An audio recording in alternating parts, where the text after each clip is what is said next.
నాయన గారు ఈరోజు ఈ యొక్క మందిరం చాలా అద్భుతంగా నగర సంకీర్తన చాలా మన అక్కవారు అమ్మవారందరూ కూడా మంచిగా అడుగు భజనతో మంచి కృషితో వచ్చారు. పూజ కూడా మంచిగా ఏకదాటిగా జరిపారు. అందరూ భక్తమైన చాలా సంతోషము. అయితే ఇప్పుడు భక్తాలు తెలియజేయడం ఏమనగా మరి వెంకటేశ్వర తిమ్మప్ప గారు ప్రతి ఒక్క మనిషికి ప్రతి ఒక్క మోటు వాళ్ళకు కూడా హృదయానికి మంచిగా అందేరని కోరుతూ ఇస్తున్నాము.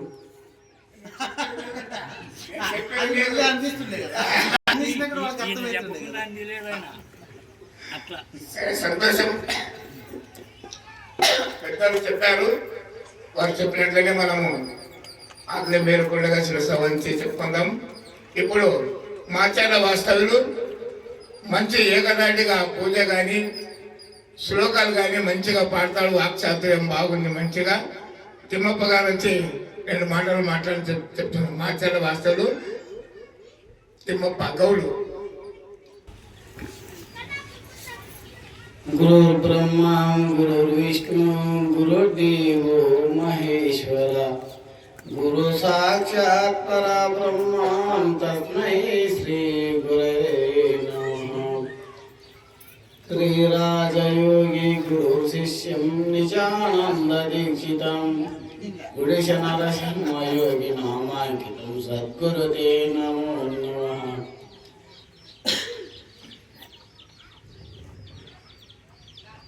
పెద్దలకి, అమ్మగారికి, మీనాక్షి అమ్మగారికి, మద్గురువర్యులు సురేష్ అయ్య గారికి, నా అన్నగారికి, ఇక్కడ ఇచ్చేసినటువంటి గురువులందరికీ కూడా సాష్టాంగ నమస్కారం అర్పిస్తూ ఒక 2 విషయాలు చెప్పాలని పెద్దలు ఆదేశించినారు. కాబట్టి ఇంతవరకు పెద్దలు అన్నగారు కూడా చాలా చక్కగా ప్రబోధించినారు. ఎందుకంటే శ్రీకరణ శుద్ధికి దెబ్బ తగలకుండా ఎత్తండి సద్గురుని జెండా అన్నప్పుడు శ్రీకరణములు అంటే ఏమిటి, దాన్ని ఏ విధంగా మనము చేస్తున్నాము, అది నిజమా అబద్ధమా, ఇది మాటలకే సరిపోతుందా? ఎందుకంటే ఎరకయందు ఎరగయే సత్యము, ఎరగలేకుండా వల్ల చేయలేము. ఇక్కడ ఉన్నటువంటి ఈ పూజ కార్యక్రమాలు కానీ ఇంత మాట్లాడినప్పటికైనా కూడా ఎరకనే మాట్లాడుతుంది కానీ ఏది మాట్లాడదు. ఒక పరిపూర్ణం అంటున్నారు కానీ పరిపూర్ణం అంటే ఎక్కడుంది, పరిపూర్ణం అంటే ఏమిటి, ఏం తెలుసుకొని మాట్లాడుతున్నాము, ఎంతవరకు ఇది నిజమా అబద్ధమా నిన్ను నువ్వు తెలుసుకోవాలని ఇక్కడ పెద్దలందరూ కూడా మనందరికీ తెలియజెప్పినారు. కానీ గురుభక్తి, గురు సేవ, గురునిష్ట జడకుండాగా శ్రీకరణ శుద్ధికి తగలకుండా అని అంటాం కదా.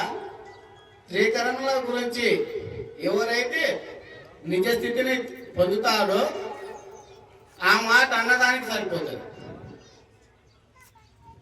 మొట్టమొదలు గురు బ్రహ్మ గురు విష్ణు గురుదేవు మహేశ్వర గురు సాక్షాత్ పరబ్రహ్మం తస్మై శ్రీ గురువే అన్నప్పుడు అంత గురువే అంటాం.